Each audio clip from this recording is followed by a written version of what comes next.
Chicago. What are your rights as a protester?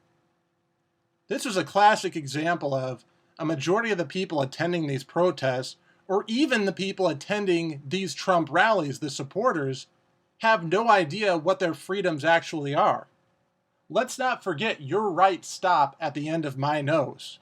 Just because you agree or disagree does not mean you have the right to punch, kick, damage one's property, take one's property, or anything in between.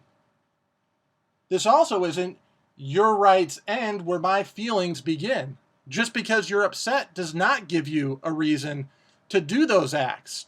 Punch, kick, steal, or damage property, or interrupt freedom of speech in the First Amendment in general. I'm all for good protest. You have the right to assemble anywhere on public property. Crowds as big as you can get together, you can march anywhere and let your voice be heard. You can make signs, as cruel and nasty as they may be.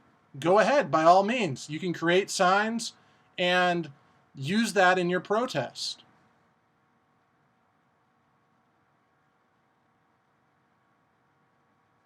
Start a petition. Use the tools available with the internet to get people together to have a protest. You can yell, you can scream, all you want, as long as you're not interfering with somebody's speech. You can take pictures.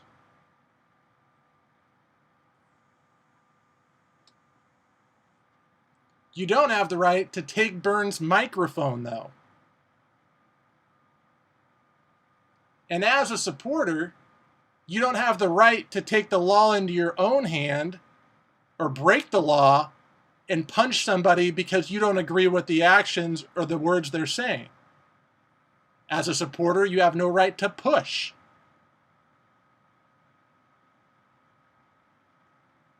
And the veteran in this video coming up here, I mean, he knows better. It's just ignorant people. Again, do people even know what they're standing for, what they're arguing for, what they're letting their voice be heard for?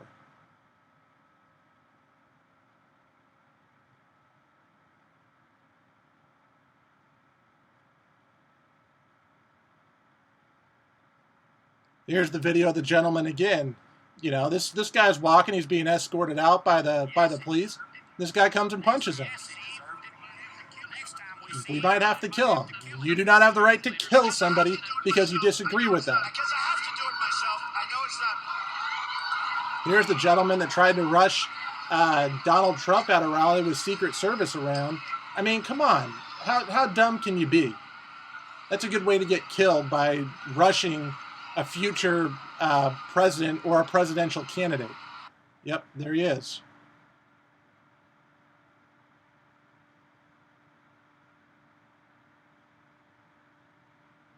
If you do decide to commit violence or not listen to the police's orders, they have the right to detain you, to use force against you, to detain you, and ultimately arrest you.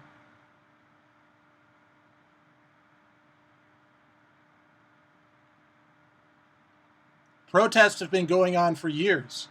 Good, peaceful protests and marching is a positive thing. Everybody has the right to do it, regardless of your agenda, and we should respect the rights of others. But let's not forget one thing also. A little rebellion is a good thing, and that could be said for anybody. If you have a voice, let it be heard, let it be known. Just come on, be wise and be smart.